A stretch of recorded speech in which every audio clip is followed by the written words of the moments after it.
খুব শান্ত।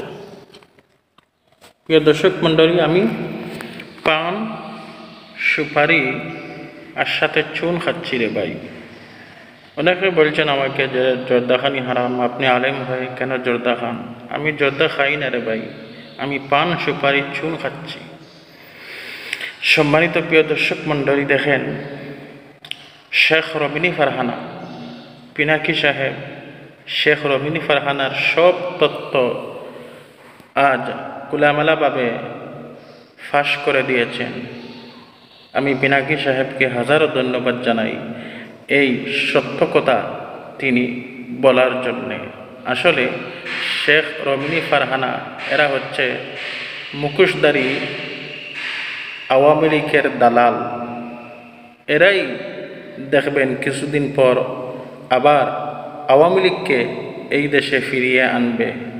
এই দালালরা আবার এবং চাইতেছে এবং তারাই ফিরিয়ে আনবে এই দেশে আওয়ামী লীগকে। শুধু তাই নয়, সম্মানিত প্রিয় দর্শক মণ্ডলী, বিএনপির বগলের তলে অনেক আওয়ামী লীগ এখনও লুকিয়ে আছে। বিএনপিরা এই আওয়ামী লীগকে এখন লালন পালন করতেছে এবং এরাই আবার আওয়ামী লীগকে এই দেশে ক্ষমতায় ফিরিয়ে আনবে, দেখবেন। সম্মানিত প্রিয় দর্শক মণ্ডলী, পিনাকি সাহেব বলছেন যে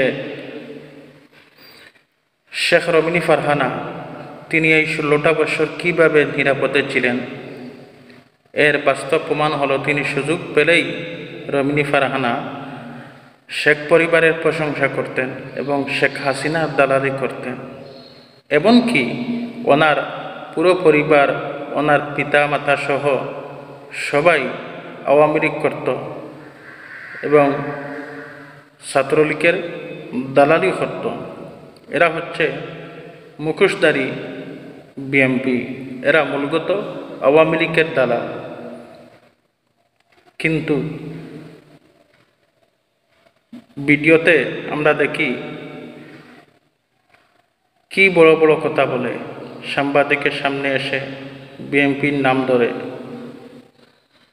আসলে এরা হচ্ছে আওয়ামী লীগ ফন্তি বিএনপি।